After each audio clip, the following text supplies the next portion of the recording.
Infiniti appears to be finding its voice again as a brand ostensibly focused on performance.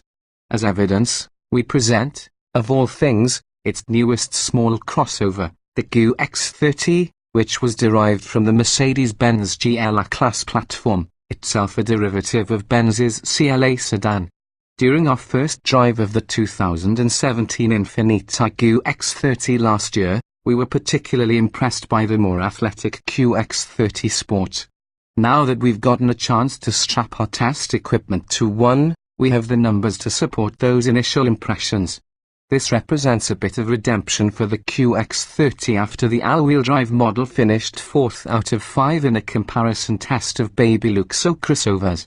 While this model uses Mercedes structural and powertrain bits, Infiniti deserves some credit for making the $39,495 QX30 Sport model look and drive differently from the more lumbering QX30 AWD.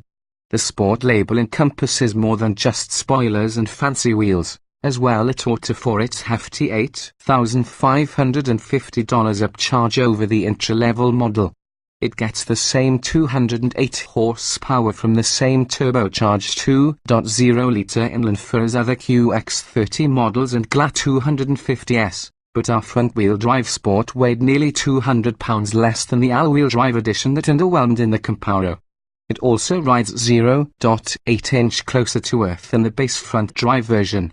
That lowers the centre of gravity enough to make it feel more like a hot hatchback than a shrunken SUV.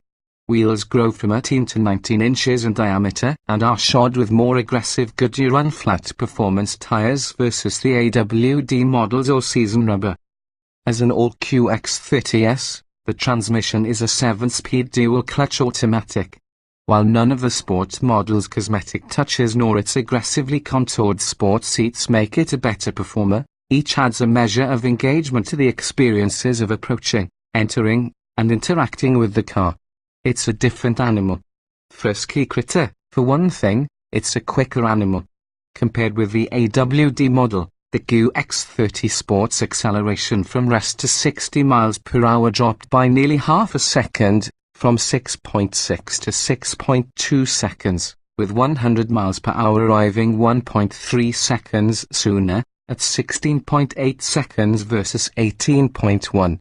The 5 to 60 mph rolling start time fell from 7.2 to 7.0 seconds, while the 30 to 50 mph and 50 to 70 mph passing times are down by half a second each, to 2.9 and 4.2 seconds. It handles and stops better, too, clinging to the skid pad with an impressive 0.90 grams of lateral grip, up from the AWD model's Hocham 0.83 grams. Braking from 70 miles per hour took 157 feet, 6 fewer than its more rugged counterpart. Incidentally, the QX30 Sport beat the last Mercedes-Benz GLA 250 we tested nearly as handily in every measure excepting the sprint to 60 miles per hour, which the all-wheel drive Benz performed 0.1 second quicker, thanks in part to a launch control function not available on the Infiniti.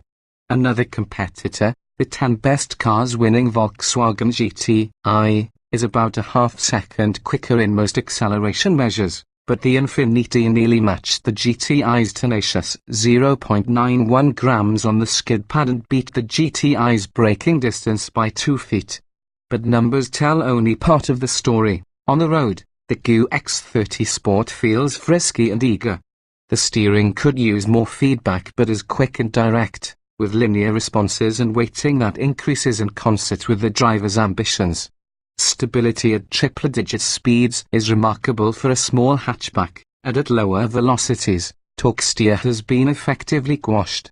And the brakes, upgraded with cross-drilled front rotors, are utterly spectacular. All the while, the suspension is firm, if occasionally harsh. Tuned to play, while Mercedes-Benz provided Infiniti with quality bones, Stuttgart can't be credited with bestowing the QX30 Sport with the sum of its dynamic competence. Infiniti claims responsibility for the final tuning of pretty much everything tweakable, including dampers, bushings, springs, electrically assisted power steering, brake pedal feel, wheel size and design, tire choices, and more. Even the Benz Orst powertrain was subject to Infiniti tailoring its throttle and transmission calibrations, much to our liking, too. It can feel a bit prone to lag in eco mode, but the wild personality swings we called out on our first drive when switching between eco and sport modes appear to have been tamed. Sport mode still perks things up considerably and delivers barking, rev-matched downshifts, but the car no longer acts like a bucking bronco in sport and a lazy sloth in eco. For visual pizzas, Infiniti gives sport models distinct bumpers and dark chrome exhaust tips in addition to the aforementioned 19-inch wheels.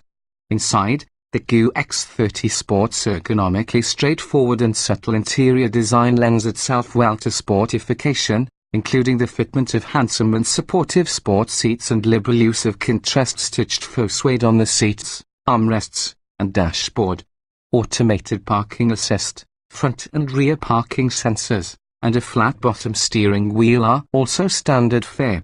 Car aficionados may amuse themselves hunting for components shared with the baby Benz. Some are obvious, such as the engine start-stop button, the steering wheel, and the vac controls. Most non-car folks likely won't notice nor care about those things, let alone the less evident sharing of seat frames and button backlighting, so long as it all looks and functions harmoniously. Which it does, mostly. The weak points of the interior are conspicuously cheaper plastic used on the lower door and dash panels, plus the modest size of the cargo hold and the rather tall and upright rear seat back.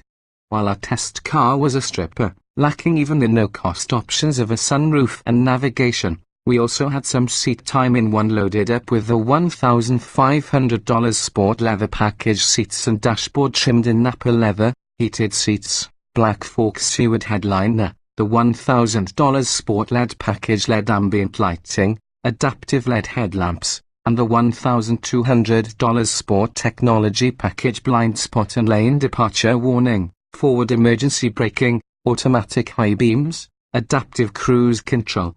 The no-cost sunroof and navigation options will appear on nearly every QX30 Sport coming to the US from Infiniti's Sunderland, UK, assembly plant, according to an Infiniti spokesman. They were also on the QX30 we photographed for our earlier first drive story. Snappy as the sport model is, we know the QX30 chassis can handle more power, witness the nutty 355 horsepower Mercedes-AMG GLA45, which has gained 20 horsepower since our last test. We're hoping Infiniti eventually trots out, say, a QX30 Red Sport model of similar potency. Remember, this is the company that brought us the trailblazing FX, and while the QX30 Sport may not be a purebred Infiniti like that model, it does seem cut from a similar cloth, Benz architecture or number.